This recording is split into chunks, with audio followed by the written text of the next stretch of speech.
Big up guys. Happy New Year to everyone. Hope you all had a good one, safe. Happy New Year last night. Welcoming in the new year, whatever you did, festivities, you enjoyed it all responsibly and safely. Drinking wise or whatever else, and wherever you enjoyed them. I went up to London. Watched obviously the usual stuff there, the lights and fireworks and everything else. That was brilliant. And of course, they had the music on there. They had Ronan Keating on there and everything last night. It was amazing. Always love seeing that. And obviously, we're going to another new year of football, of course. And I wonder how quick this one will go this year as well. I think last year was just went in a flash. Yeah, and big up to you, Irish. Who's that? Pit Terrier. Happy New Year, pal. Yeah, happy New Year to you as well, my friend. Hope you're well. Hope everything's good. And I'm gonna bring my first guest on because we actually got. Well, I'm going to be going into obviously transfers and everything for this month.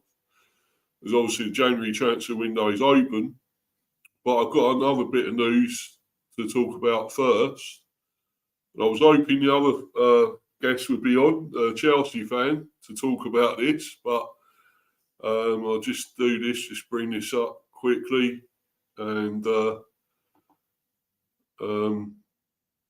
obviously, yeah, it's just coming up. Sorry, it's a bit slow again. New year, but still slow shit Wi-Fi, I'm afraid. Even though I'm with a new lot.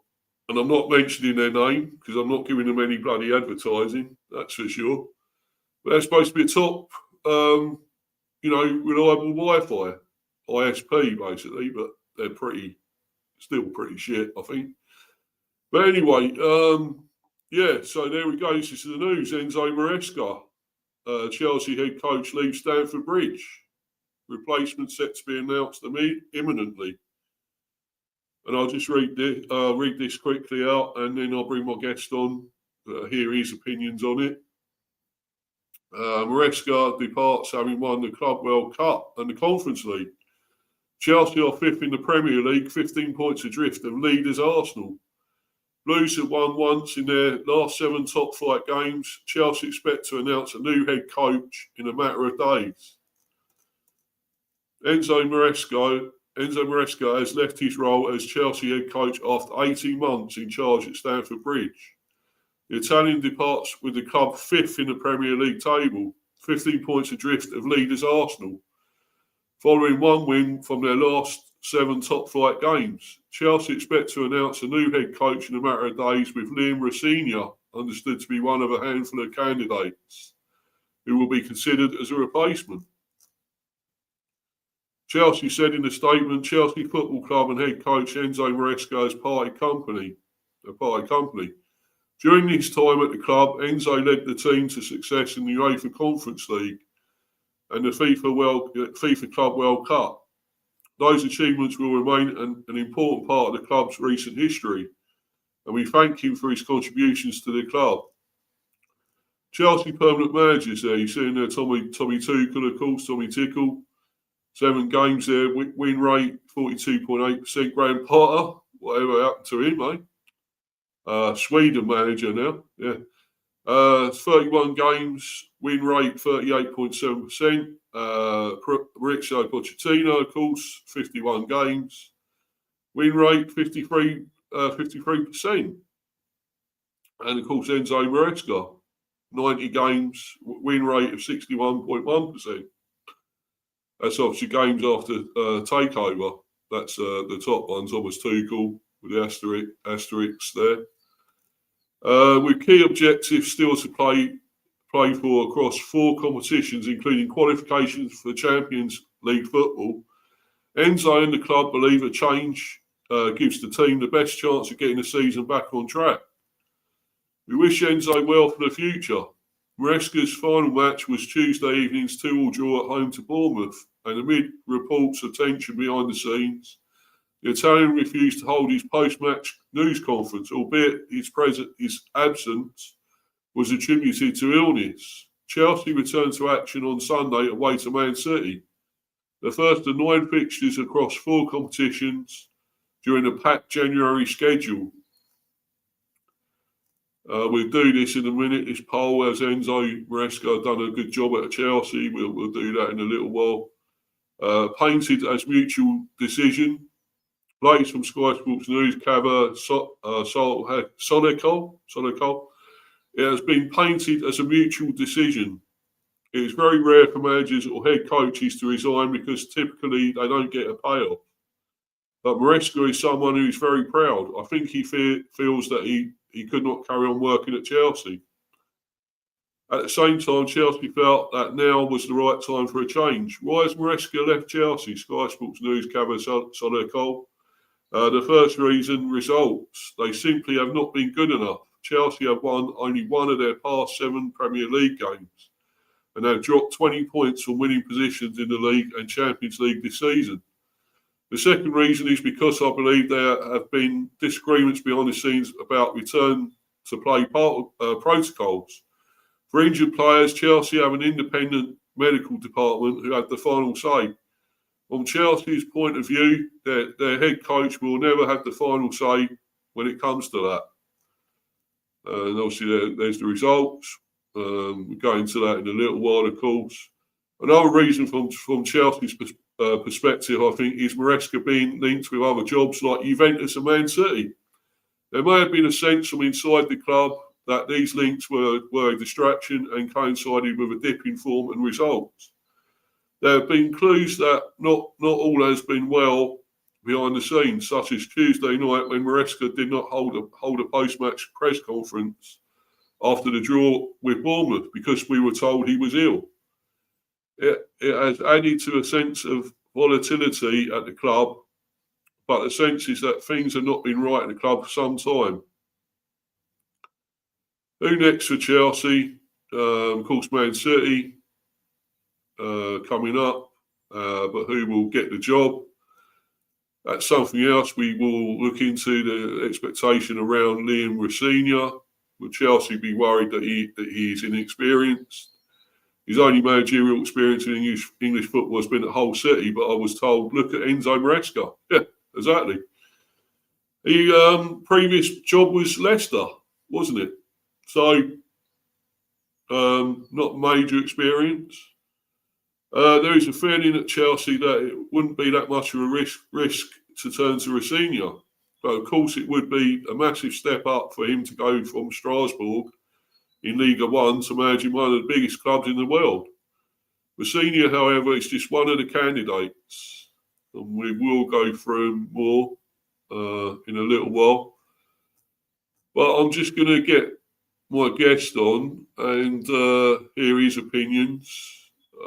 Was supposed to be having 2 guests, but the Chelsea fan doesn't look like he's coming on because I'd like to have heard his opinions, being a Chelsea fan. But I'll bring this guy on. He's a massive Bristol City fan.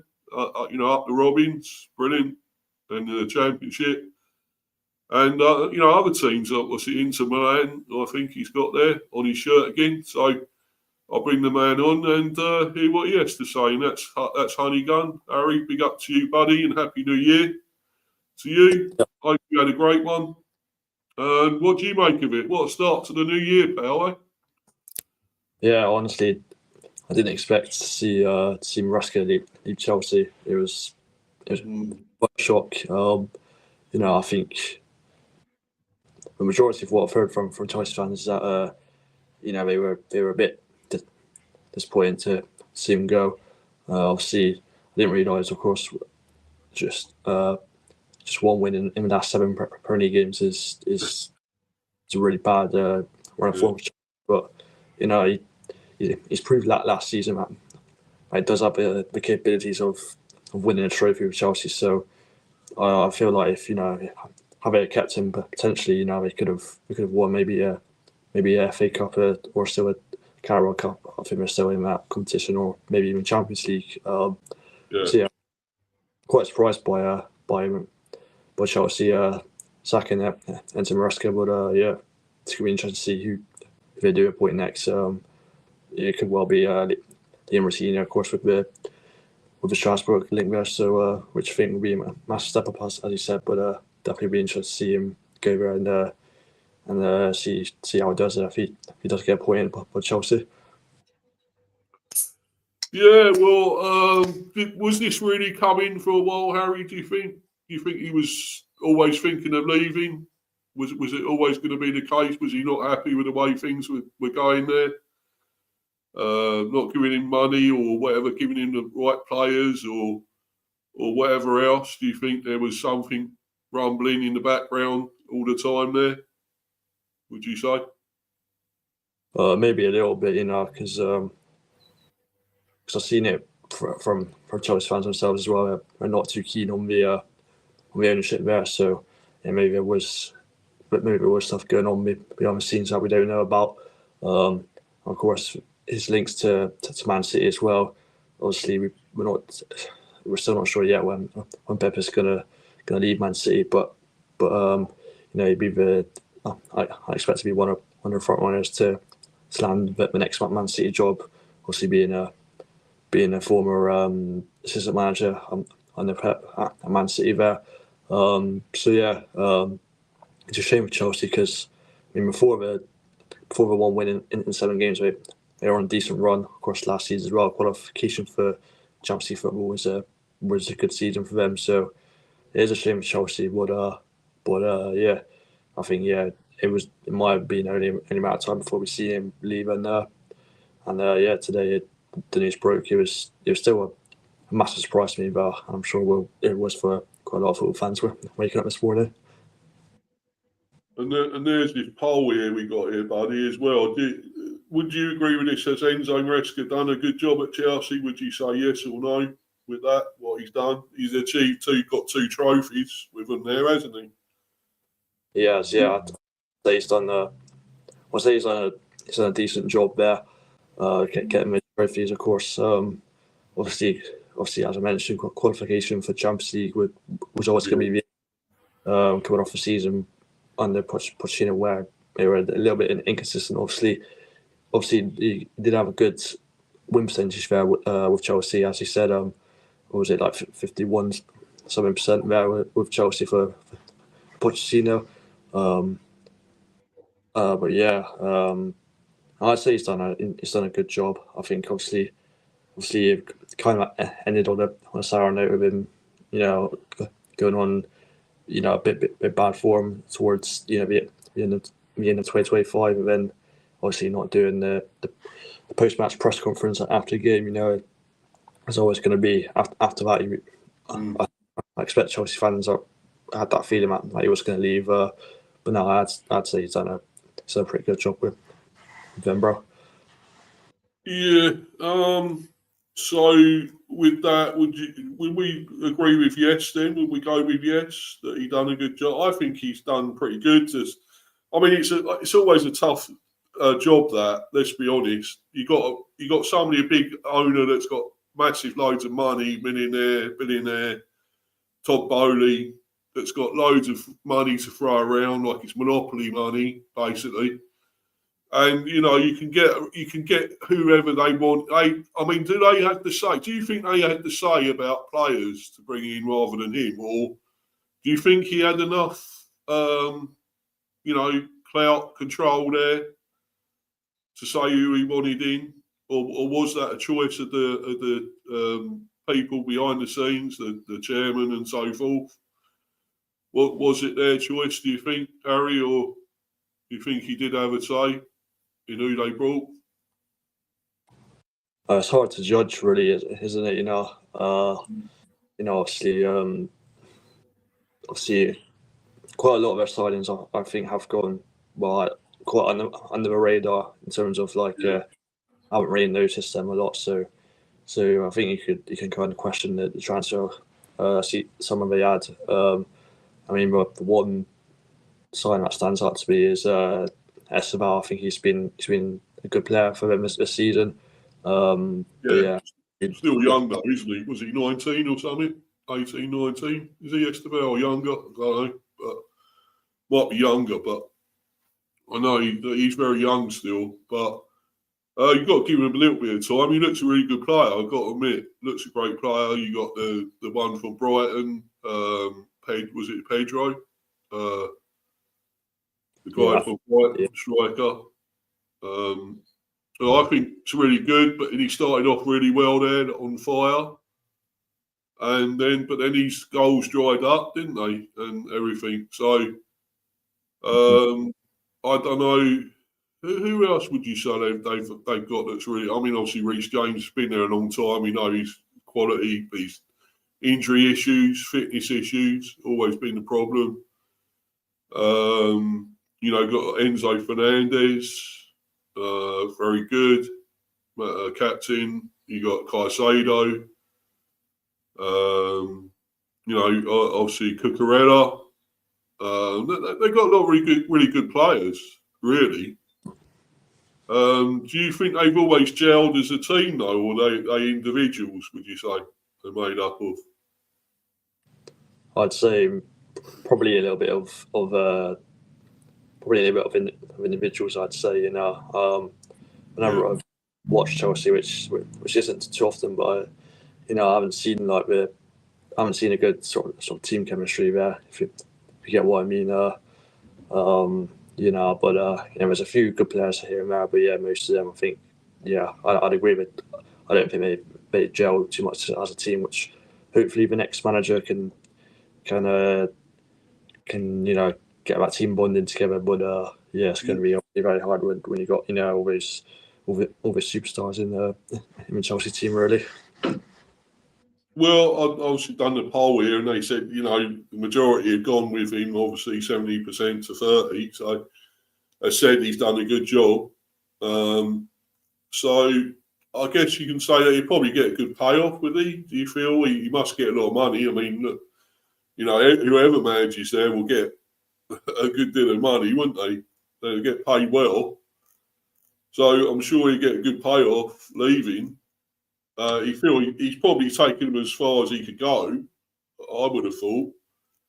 And now he wants to, move on. And now there's been talk, obviously they failed a little bit recently. Results been up and down. So, you think with the team they've got, they should be doing better than what they are. Don't you feel, bro? Maybe a little bit, obviously. Because you feel as if they were sort of a team sort of just behind like sort of Villa, Man City, and Arsenal, but obviously recently they've fallen away. Yeah. As you mentioned, 15 points off the top is a lot to sort of come back and try and push for a title. Maybe in the season, but I think possibly they could be doing a little bit better. I'd agree. I think there's hopefully more to come this year from that. Yeah, but that'd be down now to somebody else, a new manager, to see what to carry on with what they're doing, I suppose, and probably get them back up, doing well in the Premier, and then of course they got Champions League and everything else. Carabao Cup, of course, that's they're in the semi-finals of that. So, there's a lot for somebody new to take on, isn't it? I mean, they're talking about, is it Liam Rosenior? What do you make of him? Do you think he'd be good for the job, or do you think there's other better candidates out there? I think it seems quite sort of the obvious point of Chelsea, because I think Chelsea and Strasbourg have a connection with the owners there. So his name's always going to be linked with the new Chelsea job. I remember his time at Hull in the Championship. He did quite well with them, nearly got them into the playoffs, but he had a really good team at the Championship in the second half of the season. He in January transfer when he brought in like Carvalho, who's now with you guys, of course. He brought in a few other good Championship players as well. Obviously, Carvalho probably was the main main stand out there. But they also had Jaden Finergy that season. They had a really good squad haul. So really, you could say that they sort of underachieved, not getting the playoffs. And then he did get sacked at the end of the season, which a few people thought was a bit harsh at the time. And obviously done decent at Strasbourg. So yeah, it's quite hard to sort of make a judgment on him really. But it'd be interesting to see him in the Premier League. Whether he will be out of his depth. It's hard to tell at this moment. To be fair. And I don't think Thomas Frank will be going there somewhere, or Wilfried Nancy, because he's not doing exactly doing well at Celtic. I think that's why Warren wants him to go. I think probably to Chelsea because he's doing pretty poor at Celtic, isn't he? So I'm not surprised you don't want him there. But and I don't think it's you either, Warren. I don't think you'll be getting a job either, mate. As much as you love it and get the money, get all that money to do it, but I don't think so, man. Samuel, and I can't see me being your assistant either because they, I'd love the job if it pays well. Of course, it'd pay well, but it's I can't see that ever happening. It's got to be somebody with experience. So, or the real left field dark horse candidate, Big Angel Keith Andrews. Well, I don't know. You'd be taking a gamble with both of those. I mean, we're sort of taking a gamble with Keith Andrews when you think of it. But, I mean, he's done all right, though. I've got to admit, he's done fairly well. I mean, had a bit of a dip recently, and I was a little bit, critical of him when we sort of were poor against Arsenal and Spurs away. We didn't perform, and City as well. Second string City in the Carabao Cup. So I thought that wasn't great.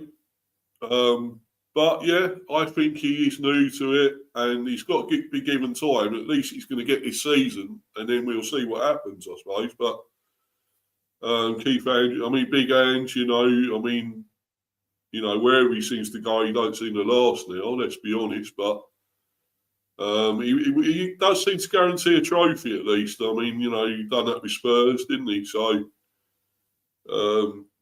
it'd be exciting with him now. I think it'd be a bit, it'd be his usual thing. Are you not entertained? You're not entertained, mate. All that business. So, I'm not a clown. I'm not a clown, mate. So, he'd be getting all that there. So, but I mean, Liam was senior. I mean, I remember him. I think he was at Fulham as well. I seem to remember, and he was pretty good there, wasn't he?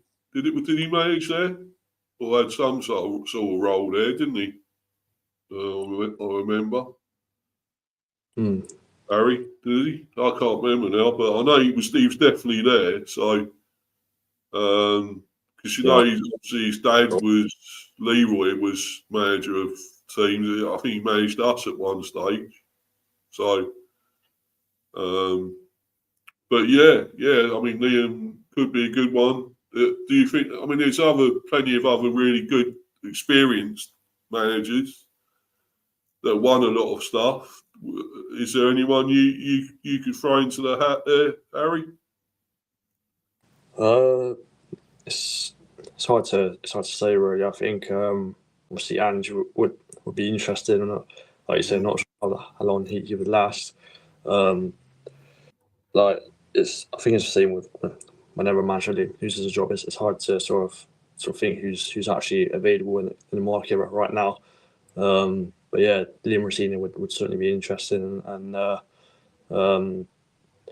he didn't manage Brissy, but he came through our academy as a player. I'm pretty sure, and obviously his dad, Liam Rossini, was a striker for us back in the, I'm pretty sure. So yeah, I would have loved him to manage Brissy at one point, but that'd be interesting if he does go to Chelsea. I think it does look quite likely actually, given how the ownership link, and they've brought obviously quite a few players from Strasbourg and sent so many on loan to Strasbourg. So I think it seems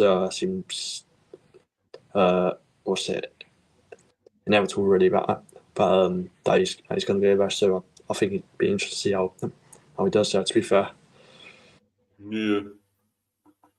Yeah, and whoever goes there obviously has got all these to come, these games and fixtures. And big up to you, Stephanie there, Griffith. Happy New Year to you. Thanks for coming back in. And lives and Happy New Year to Danny B. Yeah, and H and Happy New Year to Warren and Harry. That's from Steph, obviously. Stephanie Griffith, United fan, but we're going. So yeah, got these. Whoever comes in, they've got these fixtures, and does it throw it into chaos a bit? Would you say, buddy, with this? Because look, you got City, and they're on fire, aren't they? So yeah. whoever comes into that has got really tough game to start with. I mean, could you see anyone being appointed before that game? Will anyone come in before that? Do you think, or they will just have whoever else is there? Who's their number two there? I'm not sure. With Chelsea, I'm not sure who they're. No, I'm not too sure. I think it was some. I think it was Bruno, like the one who used to play for Brighton at some point when Yeah, Potter got sacked. But no, I can't remember who it was now. But usually, maybe with Premier League clubs, they are quick to appoint a new manager, especially midway through the season. So there could be a one, but before the Man City game, obviously, that's like you say, with fixtures they're coming into, it's definitely not easy. It's going to be, it's a bit of a strange timing for Chelsea to get a new manager, really, because yeah. it's a very tough month fixture. So whoever comes in, good luck to them because you've got a very very tough start ahead of them. Well, definitely. I mean, it's so yeah, City. I mean, if they get somebody in fairly soon, they do need somebody for them. The important games coming up. You've got Fulham, of course. I mean, Fulham are struggling a bit. That's away. Could be easier, but any game you would say maybe is still hard in the Premier. Then of course you got Charlton as well, FA Cup. That's Saturday, January the 10th. So an FA Cup game might be slightly easier to get rather than Premier to focus on. And then Arsenal though in the Carabao Cup at home, well, can't get much difficult or harder than that. And Saturday, of course, Brentford. We're obviously playing them. So that's away there, Stamford Bridge. So, and then, of course, Champions League. Got that game there, Paphos, Crystal Palace away. All in January, of course, Napoli away. Champions League, of course, and West Ham at home. So some fairly tough ones there. Obviously, we say City, Arsenal, going to be tough. Palace maybe. I'd like to say we'll be given a good challenge, a tough game, even at Stamford Bridge, and we're not been great away. We need to do better than that in this new year. And I hope that's our New Year resolution to play better away and do better away from home, the Bees, I hope. So, but yeah, it's going to be tricky, isn't it? Whoever comes in. So, 100%. we're going to have to wait and see, I think, now and see who does get the job. And good luck to them, as you say. It's good luck to whoever does come in and take it on. So, but obviously we're here to talk about. I wanted to talk about transfers, and obviously the January transfer window is open. And we have had possibly one deal already confirmed, I believe. Is it Brennan Johnson going to Crystal Palace from Spurs? I think that is actually confirmed. What do you make of that one, Harry? Yeah, I think that'd be a good signing for Palace. You know, I think he struggled a little bit to get into Spurs team this season, Brennan Johnson, but he had a really good season last year. Actually, I think he got 18 goals across all competitions. Yeah. So I mean, obviously a lot of players there to it's hard to sort of get regular minutes in the first team of Spurs. So I think going to Palace will be good for both him and the club as well. I think Palace needs a bit more extra depth, especially as they head into the knockout rounds of the Conference League and the finish in the playoffs. So we have one extra game, of course, um, in in Europe. So yeah, we definitely need as much depth as they can get. So I think Brendan Johnson would be a really good signing for Palace. Yeah, I think that he could be in and out of games. I mean, we were after him at one stage, of course, before he went to Spurs, and he turned us down, snubbed us to go to Spurs. But the thing is with him, at least you were getting some goals. He was getting the goals, and of course, he got that Europa League. Was it Europa League goal winner? So that was probably a real high point of his time there. And he has been in and out though, and you don't know. You just want more consistency from him, I think. And will Palace get that out of him? Will Oliver Glasner be able to produce more from him? Do you think? Yeah, I think he'll do well to get a lot out of Brendan Johnson. I think you look at the players. He had Eze last season. He brought him on another level, and players like Sarr and Mateta have all flourished under him. So I think he'll do a great job, Glasner with Johnson there. Yeah. So it's 35 million. I think he cost 50 million, and Spurs got him. So they're going to have a bit of a loss on him there, a slight loss.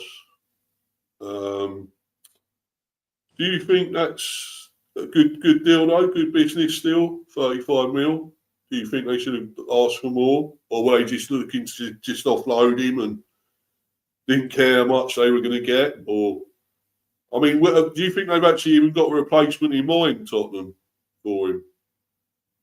I haven't heard a lot about Spurs trying to get a replacement in for him just yet. But no, I think the price is relatively fair enough to be fair for what he did. Of course, 18 goals is pretty decent. If you know Spurs were in a lot of competitions, they went deep in competitions last season. So I don't know how many of those were actually in the Prem. So yeah, I think Spurs were sort of it was sort of fair to for 35 million. It's a bit of a shame for them. They got a loss on the deal, but yeah, I think for both Tottenham and Brendan Johnson himself, it's best if he moves on to Palace, where hopefully he can do very well and yeah, be a good player for him. All I'm saying here actually hasn't quite agreed himself, to go there. The agreement's in place, and the deal's in place for him to go, but he still hasn't actually decided, made his mind up. So it could still be up in the air a bit. I mean, if he decides not to go, there's obviously other teams. Bournemouth, obviously, after him by the looks of it as well. Because obviously they're going to lose Semenyo to Man City. So they're looking for a replacement. And I mean, do you think he could actually go to Bournemouth instead rather than Palace, or do you think it's nailed on he's going to be joining Palace? I think there's pretty concrete links with him and Palace, isn't there? So I mean, maybe Bournemouth can come in late and get him. Obviously, you know how his transfers work. Sometimes they go on for ages, and other teams may consider an interest in him But yeah, obviously it'll be a great signing for Bournemouth as well. Obviously, because like you said, we're about to lose Semenyo to Man City most likely. So, but yeah, I think yeah, I think it's difficult really, to be fair, to see because you know, if it goes on too long, then Palace might sort of lose interest and look towards other players, and that might open the door for Bournemouth to come in and get him. So it'd be interesting to see how long this deal goes on for. I think the longer it goes on for, you know, without any news on Palace actually progressing with the deal, then it might be more likely he could go to somewhere like Bournemouth or somewhere else. Would be really interesting to see where he ends up. To be fair. Yeah, Happy New Year to you, Jordan. Yeah, to you, my friend. Obviously, Liverpool playing today, 5:30, so should be interesting. See what they do today, as well as us, of course. We're in the last game, late game, about 8 odd. I think it's 8:15 or 8 o'clock, something like that. We're playing. And Spurs, of course. So, yeah, Warren, Super Frank on speed dial still. Let's say that to Warren, but well, I don't know. I mean, I don't think we're going to give him a. Do you think we give him a good welcome reception, warm reception? Do you think, Harry, tonight? I mean, he's back at the G-Tech. I mean, I don't think we should be too friendly. I think we got to come up with a win here. I mean, we lost badly to them at Spurs. We didn't turn up, So do you think we should? I mean, we should be friendly enough with him because he was amazing for us. What a manager! He's got us up to the Premier. You can't forget all that.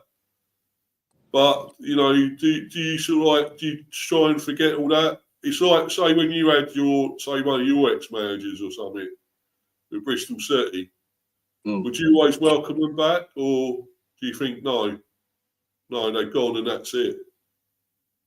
Well, yeah, so it's very interesting you mentioned that, actually, Steve, because that happened with us Bristol City this very season. In fact, after last season when Liam Manning got us into the playoffs, and then he went to Norwich at the first opportunity.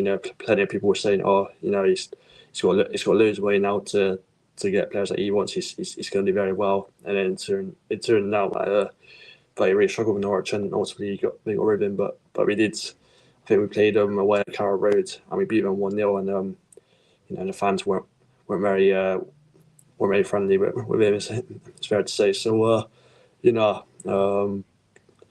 feel like it's whether the manager sort of leaves on a bit of a sour note, isn't it? And obviously Thomas Frank did an amazing job for you guys to get you up to Premier League. Done a lot for you guys. Because you were sort of doing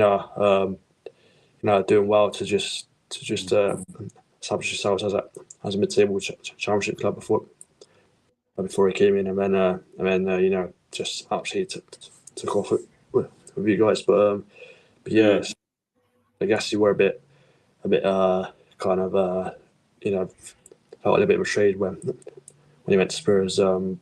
But so yeah, it's gonna be interesting. I think I think some of the fans are gonna not be friendly with him, but some of the fans might show their appreciation for him. So yeah, but it's good to see you doing well now with Keith Andrews. Hopefully that continues as well, bro. Yeah, bro. I mean, the thing is, you can't forget what he's done, and we always appreciate what Thomas Frank done for us, and that'll always be there. He'll always be welcome at the G-Tech, no matter what else. But when it's a game tonight. We have to try, and I think we've been great at the G-Tech. It's been fortress G-Tech for us. We've only lost to City, and that's it. All last year we only lost to City. So, let's try and put this to bed now. Look, oh yeah, it's Thomas Frank. Yeah, he was brilliant here. What he done for us for 7 years, he was amazing. But yeah, let's try and put that to bed for the game and think, and we can, do it afterwards and congratulate him, applaud him, or whatever a lot more afterwards, because I feel we've got to try and win this one. Because we were poor at Spurs. I mean, we didn't perform, and I'm not happy with that. And Kelleher had to make a load of great saves to make sure it was only 2-0, and we could have lost really badly in that one. So I'm hoping for a much better performance. Look at what we done against Bournemouth, took them apart. And Kevin Sharder, a great hat trick. So, I mean, if we can perform like that again against Tottenham, surely we're going to have a big win tonight. We can beat them really well. I know they're great away from home. I know they've got a great record. We all know that. But I think, what do you think of them, Tottenham? Do you think they've got a good style of play or identity of play? I think they've been a bit boring under Thomas, but now getting results, I suppose you've got to say that. Yeah, it's a bit of a difficult one with Spurs, really. Obviously, he's only been there for a few months, Thomas Frank, but yeah, so I haven't seen much of Spurs really this season, but yeah, from what I've heard, start play doesn't really get fans excited, which is obviously if it's getting results, then there's no real questions about star play as long as you get results. But yeah, I just feel like they are getting results, especially on the road. But at home, they seem to be a bit more sort of inconsistent, which is your home ground is meant to be your fortress where you should pick up most of the points really. So yeah, it's an interesting one with Thomas Frank at Spurs. I think it's been a little bit of an inconsistent start so far, but I hope for his sake it picks up soon. But of course, hopefully not tonight against you guys. Hopefully get a massive 3 points tonight, bro. Yeah, definitely. Definitely, man. So, I mean, there is obviously the talk about, still talking about Tottenham.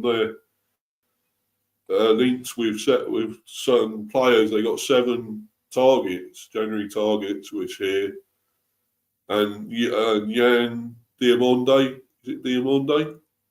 Is one of them. Diamande, sorry. What do you make about that? Do you rate this guy? Oh, he's only 19, isn't he? But he's a real talent, isn't he? So, do you think they could get him in there on about, is it 100 million or something? It's crazy to get him in. It'd be a lot of money. Do you think they could do that, Harry, or not? I mean, 100 million sounds a bit crazy because, I mean, Yeah. in all honesty, I've not actually heard of this player, so I'm not too sure who he plays for or how he's doing. But 100 million sounds crazy for a player that isn't on many people's radar. Just 19 years old, so yeah. Who's he play for? Do you know, bro? Just trying to think. They said he plays. Is it? He's an Ivorian international. He plays for. Where does he say he plays for? Is it Leipzig? Yeah. RB Leipzig. He plays. So fair enough. I mean, I haven't been too much of Leipzig this season, so I can't really make a comment on him too fair because I've literally never seen him kick a ball before. So, but I mean, it certainly an interesting one. I mean, if they're willing to spend 100 million, then he must be pretty decent as a footballer. To be fair. yeah, well, I haven't really seen him play much, man. So I don't know either. But Spurs have also been monitoring several other profiles, including Man City's Omar Mamouche. and Oscar Bob.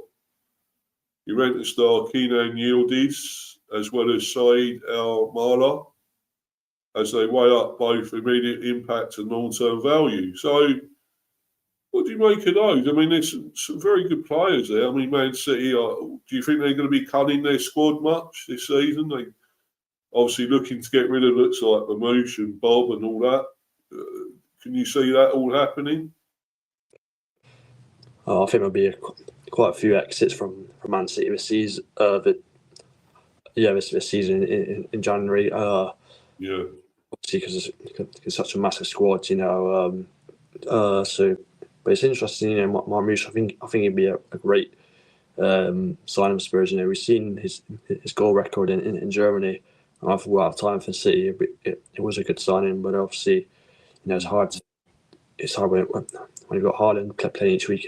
Probably the best finisher in world football right now. So I think it'd be a decent signing at Spurs. I think that's interesting that they're looking at him. So it'd be interesting to see how that deal progresses. And I think Marmouche will be a good signing there. And I do expect a few players to leave City this January window, because he's a massive squad and you just can't guarantee getting time every week at City. To be fair. Yeah. There's a lot of places to play for at Man City. It's a massive squad, and it's really hard to get into the team. And once you do, it's very hard to stay there, I'm sure, because you got think about all the players they've got, like Doku and everything, and Foden and Diaz, and you got Reinders and Cherky and Haaland and so forth. The list goes on, isn't it? And how do you get in the team ahead of some of them? It's very hard. So I think a lot of those players will want to try and get first team minutes, play somewhere else. I'm sure they will get into other teams, first teams, and play. So I mean, Spurs do manage to get one or two of them. I mean, does it help increase their chances of probably a top 10 finish? Would you say 8th, 7th, something like that for them? Yeah, I think it'll be a realistic finish for the season, and a good finish while considering finished 17th last season. So I think Marmouche, possibly Bob, if they get him as well, would definitely be good signs for Spurs, and try and push them up further table a little bit more, bro. Yeah, it's very hard though, bro, because a lot of these are not totally confirmed. Any of these, they're all mainly rumours a lot at the moment. But obviously, Brennan Johnson is the real one that's sort of maybe confirmed to Palace. But I mean, is there any that you feel that could happen this month? I mean, do you think Arsenal need to get many other players in, or do you feel they got a good enough squad without signing anyone new this month? I think they got a fairly solid squad, Arsenal. I think maybe they could do with maybe one extra defender in there, because they do seem to get quite a lot of injuries to a lot of their defenders.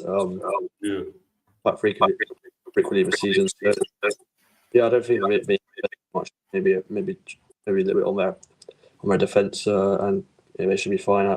Do you reckon they could actually go on now to win the league after comfortably beating Villa at home? Wasn't it on Tuesday night, bro? Yeah, I do. I mean, the thing is, I thought Villa were really in this race, the title race. I'm not so sure they are actually now. I think they'll be up there. I think they may get third or fourth, Villa. But I think it's more Arsenal and City. So I think it's a two-horse race now. And I feel, Arsenal after that win, impressive victory against Villa, really dominated. They 4-1. That was amazing. I think Arsenal got a good enough squad. I mean, they don't need many others to come in. I don't think. If we all had a squad like them, I mean, we'd be fucking brilliant, wouldn't we? I mean, the players they got. I mean, I only wish bloody Bees had, players like they got, defence or whatever. You've got Gabriel Saliba, and then you've still got Hincapi and who else is there at the back? Lewis Skelly. You've got who's the old Mosquera. Timber. They're pretty much covered there, aren't they? In that defence, it's amazing. It's crazy, man. How they've got all these great players that come in and we, play, teams like us. And so, I mean, how do you feel? Like, I know you won the championship at Bristol City, and I don't know what your squad's like. Have you got a massive squad? Would you say there you can pick from? Not really. No, I think we've got a very thin squad. But the thing for us, I think, is we're really good at bringing through players from the academy. Obviously, Semenyo and Alex Scott, both from our academy, now doing well at Bournemouth. Of course, Semenyo looks like about to leave to Man City.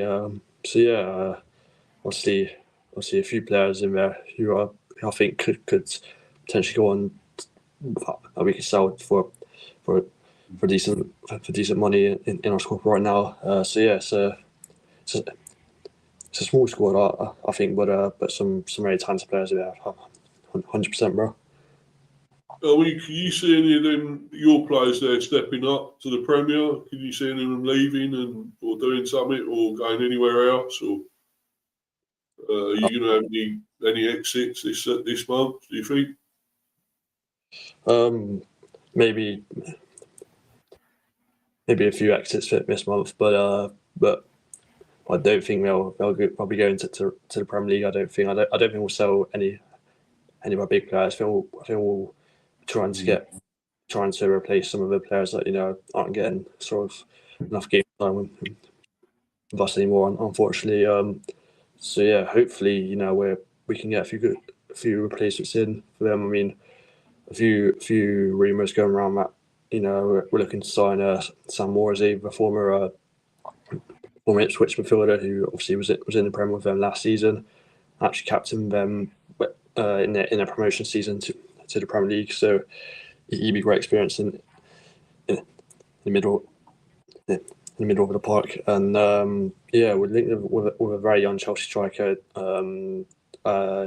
18 years old, called Shim Muka, I think it is. But he scored.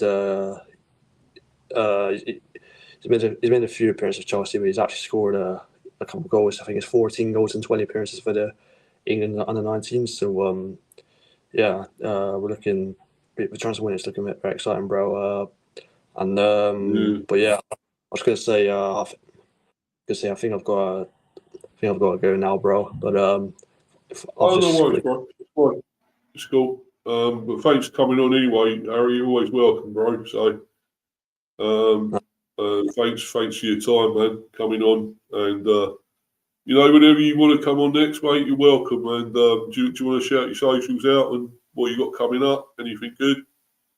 Anything? Yeah, sure. Yeah, I just want to say a massive thank you, Steve, for having me on the stream on the channel once again. No worries. Really enjoyed it as always, bro. And do make sure to subscribe to Mr. High Football Chat, Mr. B Talks England Cricket as well.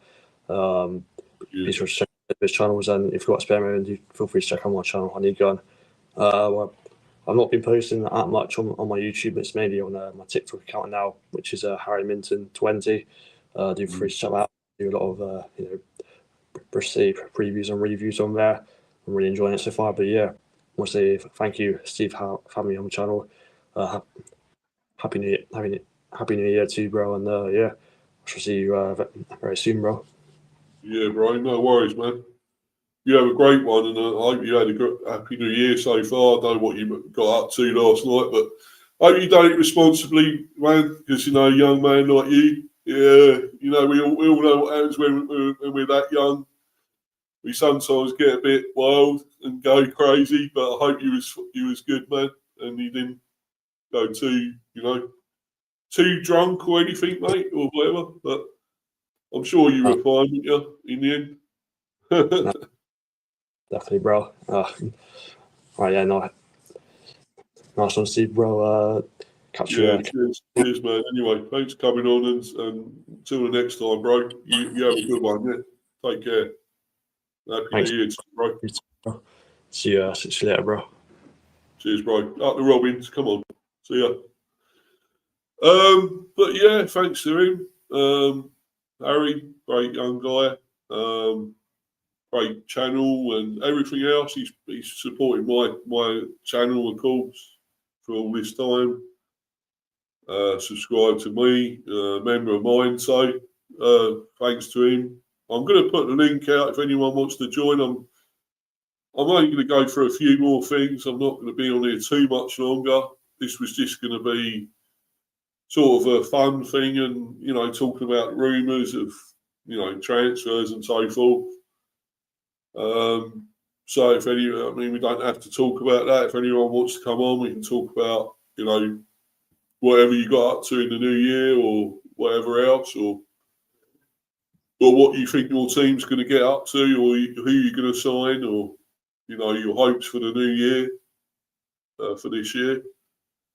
And so I'll just put that. Hold on a minute. I'll just put the link in, guys, and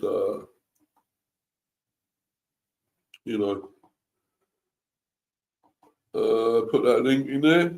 And anyone's welcome to come on and chat about, if they want to chat about these transfers or anything really. Obviously to do with football mainly, but yeah. Anyone's going to come on, wants to come on, you're welcome. I've actually going to talk. I think got a little bit of team news for tonight. I want to talk about that as well in a little while. So, but hold on a minute, guys. I've just got to have a go for a comfort break. I'll be back very soon. As I say, the link is there. Anyone wants to hop on, and I'll be back very soon to chat about this transfer. Well, team news for tonight, injury news, so forth. But I'll be back very soon, guys.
Apologies, guys. Apologies. I was just had to have a comfort break, and then also I had to get something to eat. A little bit peckish. So I've got something here now, a snack or something, a few things to eat.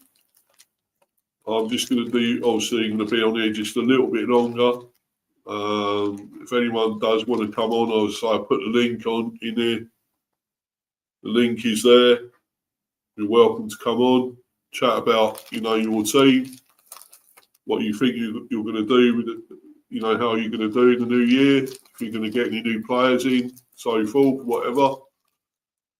You think you can get players in this transfer window, because it is very hard, as we all know, in January to get players in.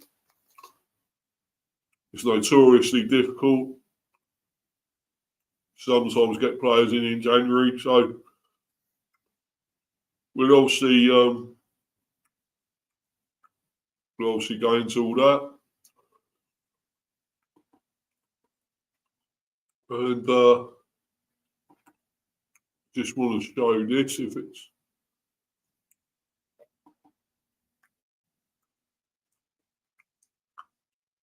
Don't know if this is confirmed as such or rumour, but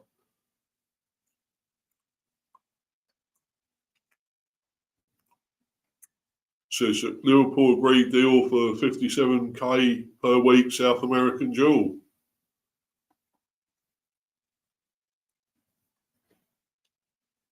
Liverpool's troubles at centre-back this season have been well documented. The club's failure to land Mark Gahey on transfer deadline day has had a big impact, with Liverpool losing out on a potential world-class addition to the squad. combined with a long-term injury suffered by Giovanni Leone, it has all served to leave Arne Slot woefully ill-equipped at the centre of defence. Joe Gomez has also been in and out of the side due to injury, with the England man required to cover for Conor Bradley and Jeremy Frimpong at right back too. So Liverpool moved for 57k per week Joel Ordonez, I think his name. The Premier League champions have been depending on Virgil van Dijk and Ibrahima Konate to stay fit and out of suspension trouble. But there have also been question marks about Konate's form, with a 26-year-old Frenchman also recently returning to something like his best following an indifferent spell. There's contract uncertainty over the 26-year-old too, with Konate now entitled to speak to overseas clubs about a free transfer next summer. But according to one source, sporting director Richard Hughes has now acted decisively to replace the France international, as well as add to Liverpool's options for the rest of the season. Reds clinched Joel Ordonez signing. That's because Bolivip in Ecuador says a deal between Liverpool and Joel Ordonez has been finalised. Ecuador international Ordonez, 23, currently plays for Club Brugge in the Belgian top flight, but has agreed to join the Reds this January. The fee will be around £35 million, and Ordonez is set to treble his Bruges salary and make around 57k per week at Anfield. Crazy. Fucking mad. That is mad. Absolutely bonkers, man. That amount of money is fucking mental. Anyway, yeah. So negotiations have intensified, and Joel Ordonez is close to becoming a Liverpool player in the next European transfer window. The report reads: Joel Ordonez would earn close to $4 million a year, almost triple his current salary at Club Brugge. Ordonez has been a mainstay of Bruges'. Or is that? I think it might have been €4 million, or is that dollars? I don't know. But anyway, Ordonez has been a mainstay of Bruges' defence of the Belgian League as well as the Champions League over the last couple of seasons. He has established himself as one of the best up-and-coming stoppers in South America in that time, and moves to Merseyside with a burgeoning reputation. This could well end up proving to be an inspired bit of business on Hughes, with the Reds having held off interest from Chelsea and Inter Milan in the young Ecuadorian.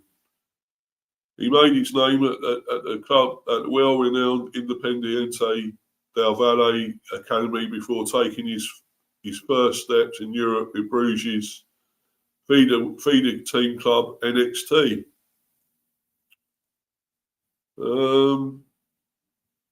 Yeah, so looks like one they have signed then, a confirmation Liverpool have got a player in. As I say, don't really know much about him either, this Joel Ordonez. Not really sure. But he must have a lot of talent.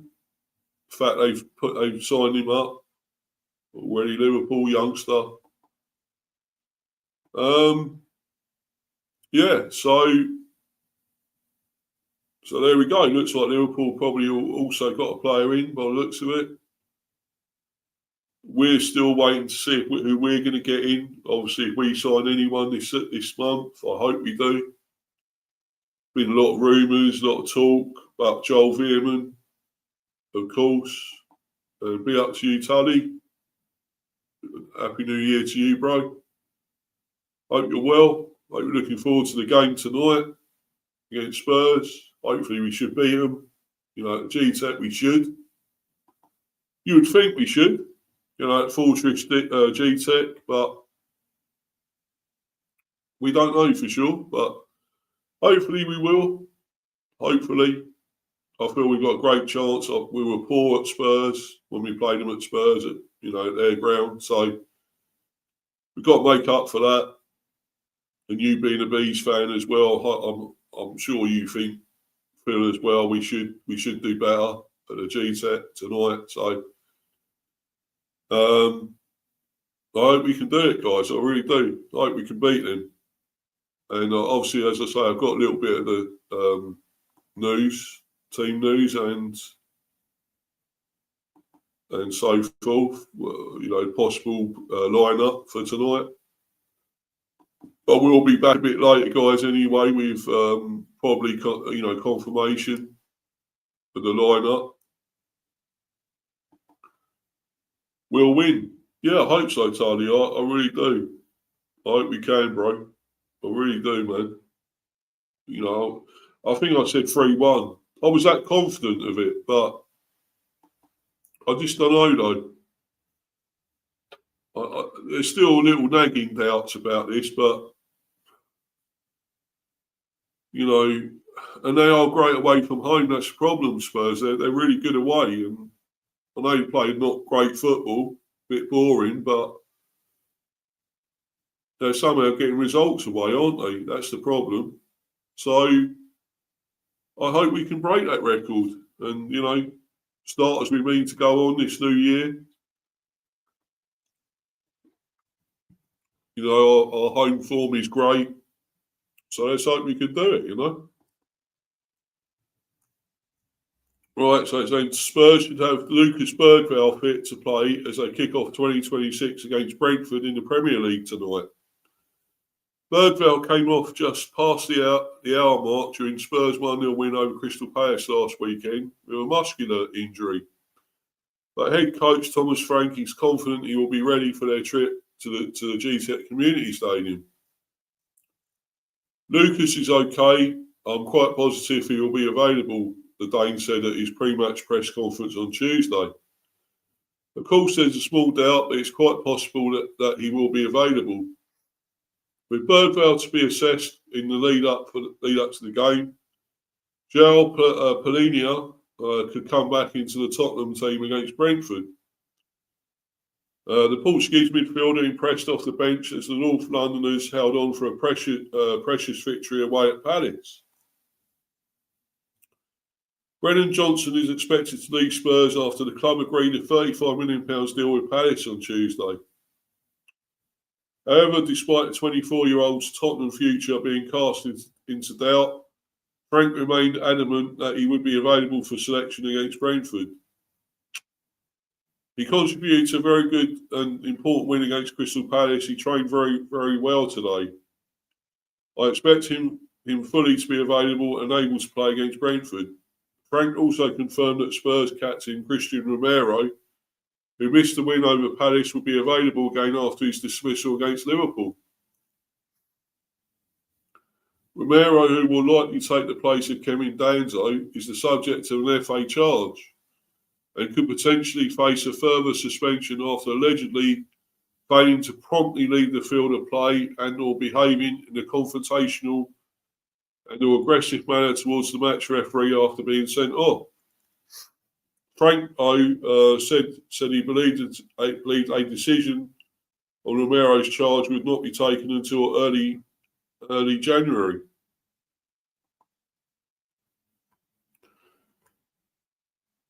He's ready for the game against Brentford, said Frank on Tuesday. As far as I know, it's something that will be decided in early January.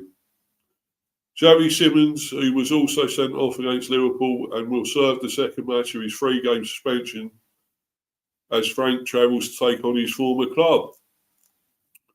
Long-term absentees James Maddison, Dominic Solanke, who was back in team training this week, and Dejan Kulusevski remain out.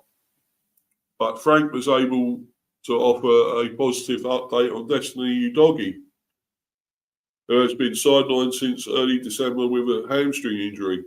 He's running out there on the pitch, doing individual sessions on the pitch, So progressing going forward, that's good, Frank said of the left back. Kota Takai and Radu Dragusin were both named in the matchday squad for the first time this season at Selhurst Park last weekend. The pair provide a welcome boost for Frank as Spurs prepare to play 4 times in the next 9 days. Midfielders Pape Matar Sarr and Yves Bissouma are both away at the African Cup of Nations in Morocco. Predicted Tottenham 11, 4-3-3, Vicario, Spence, Romero, Van der Ven, Porro, Benson, Gray, Polinia, Kylo Morani, Richarlison and Kudus. Injured, of course, Solanke, Madison, Udogi and Kulusevski. And doubt is Bergwell. Unavailable Bissouma and Sarr. Suspended Simons. Obviously 8 p.m. tonight. The game, venue at the GTEC and on Sky Sports, as we all know. Nothing about us, our team there. I'm going to try and find out a little bit more with that. But yeah, if a lot of those are out, that's better for us. A lot of their team. If Bergwell's is a doubt, and Simons is out, which he is. Sarr and Bissouma are away in the African Cup of Nations, but it makes it slightly easier for us. The only thing is Mitchell Johnson plays, not Mitchell Johnson, Brennan Johnson, sorry. If he plays, that could be tough for us. He has been a pain in the neck for us at times. He's scored against us, so it's wouldn't be quite so easy. But I feel we're due, a good performance again at home. We smashed Bournemouth 4-1. I really hope we can do that against Spurs tonight. So let's hope, guys. Fingers crossed. Fingers crossed that happens. But I'm gonna bounce, guys. So I will probably carry on with this again. I mean, at the moment it's been mainly rumours and just that Brennan Johnson one sort of confirmed. So when I get more news, when more things happen and kick off, obviously the Liverpool one, looks like they've signed a player. When more happens, I will bring more, do another stream like this, obviously. This is just a New Year stream as well, just welcoming in the new year. Obviously, as we all know, it's still New Year's Day. Not much longer, of course, but it all goes quick now, as we know. But we're on New Year's Day, and everyone's getting over the night before, pretty much, celebrations of the new year. And let's hope we have a good one, a safe one. Not too much bad things happening. Well, we know there are bad things happening in the world, unfortunately. And that won't ever finish, I guess, but hopefully there'll be peace for a while with things going on, especially in Ukraine and Russia, as we all know. All the shit happening there and everywhere else. So let's just hope we can have a good new year and, looking forward to the football, of course. It's all good. It's all great. Matches tonight. Let's hope we get a good win tonight against Spurs. I really hope so. It puts to bed what happened at Spurs and get revenge and obviously not welcome Thomas Frank too much, I'm afraid. We do appreciate the guy. He was amazing for us.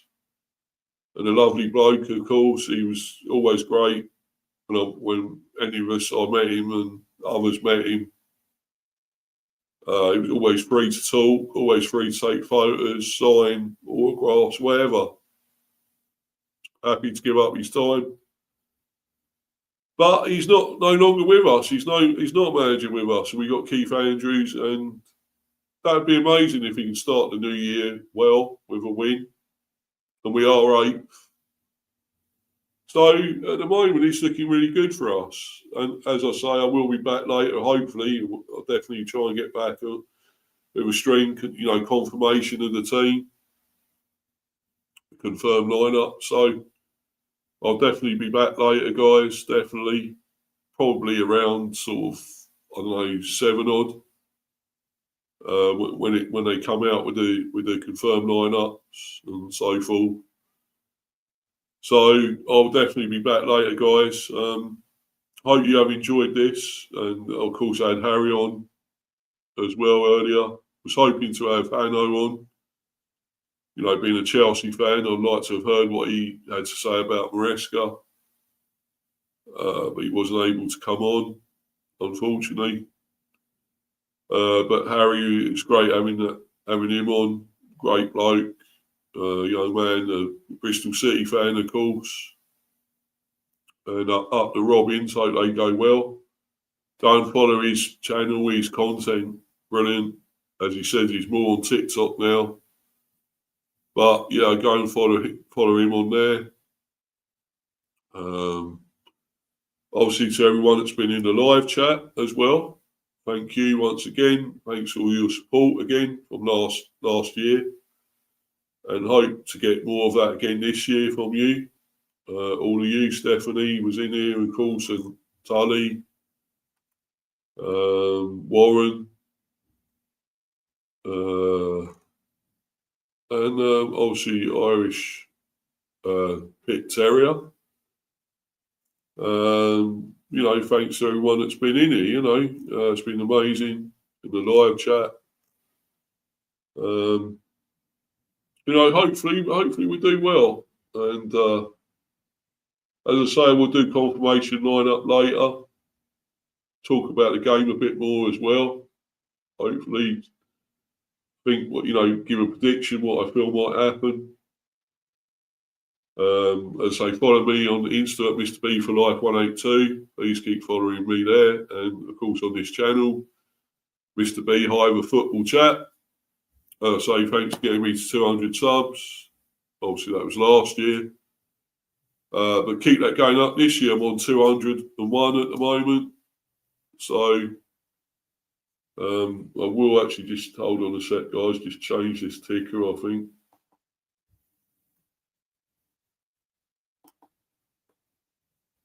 Haven't really got around to doing too much, was celebrating yesterday, of course, went up London, to see all the celebrations there, fireworks and the music and everything else, guys. So,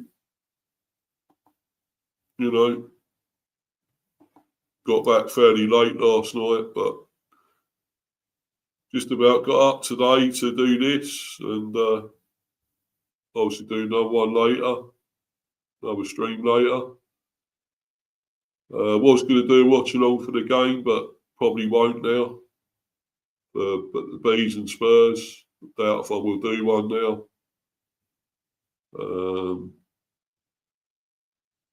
Yeah.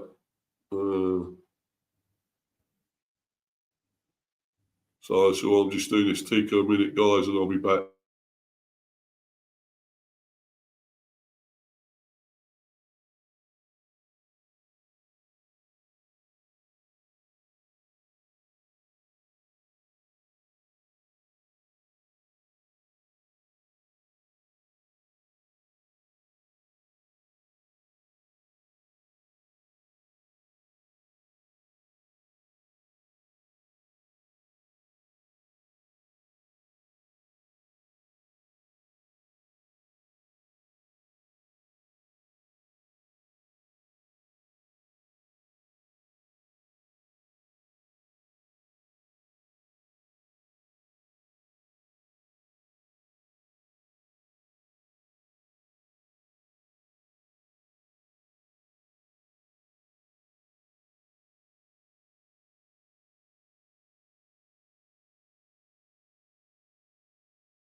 Yeah, there we go. Just change the ticker there.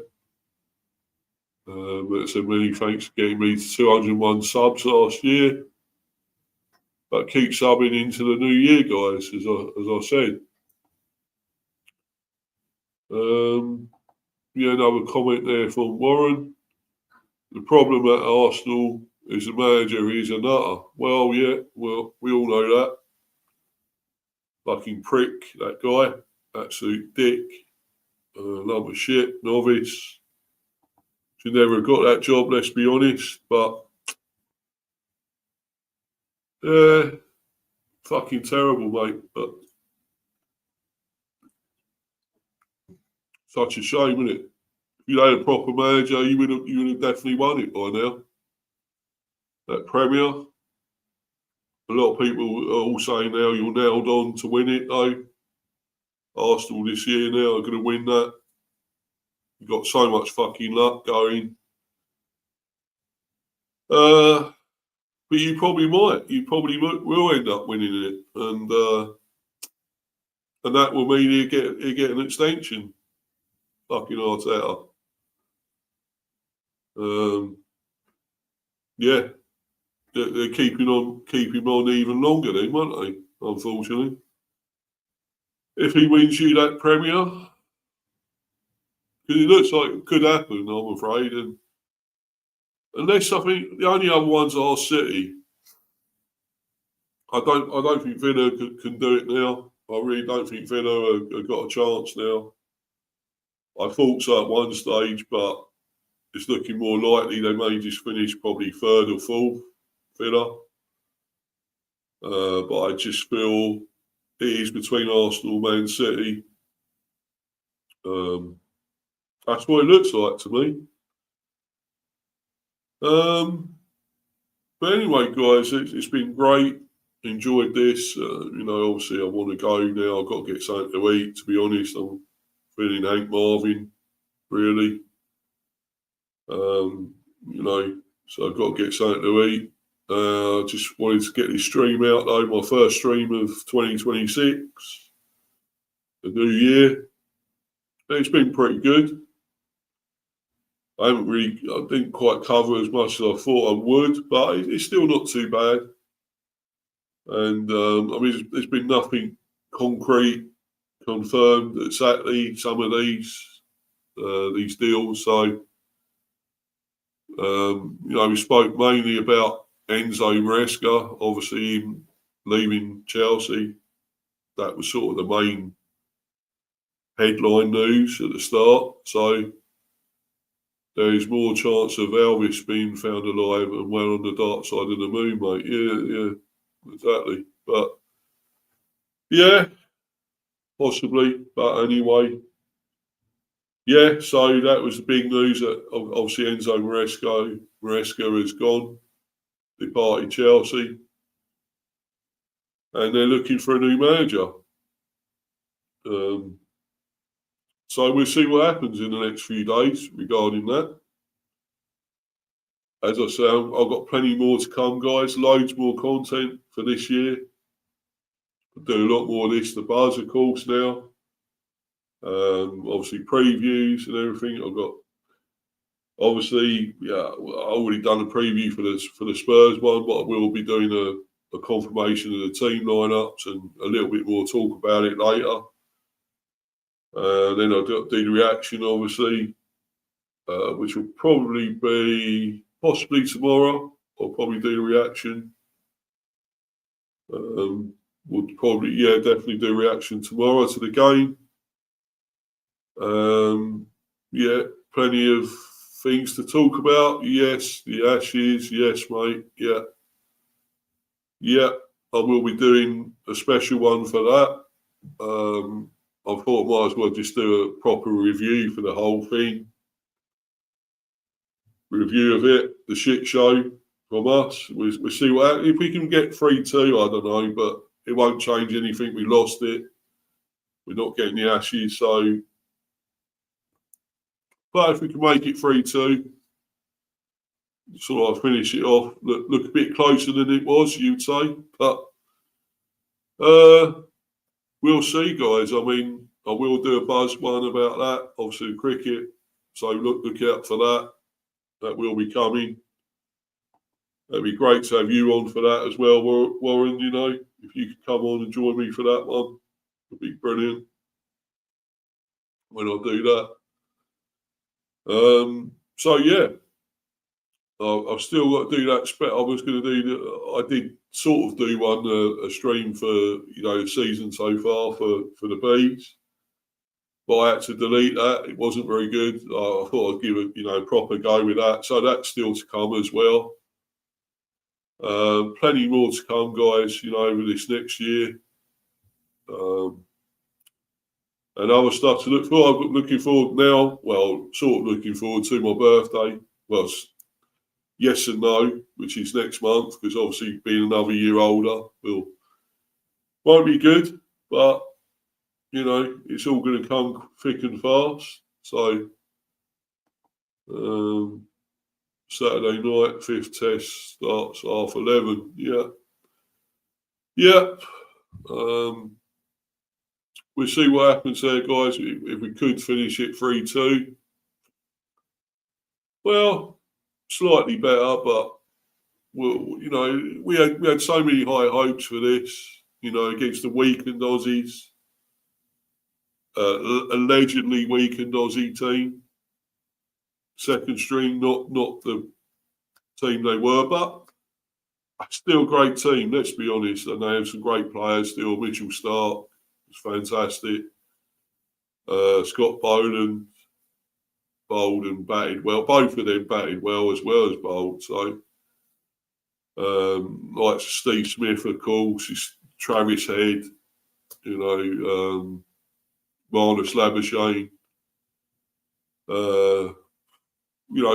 Carey.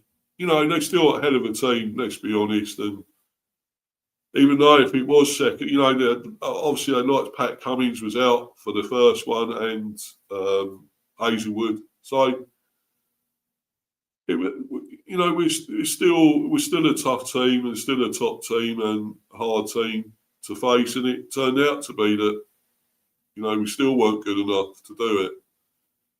And a lot of that was probably McCullum's fault, this Baz bullshit and whatever. And ECB, key as well.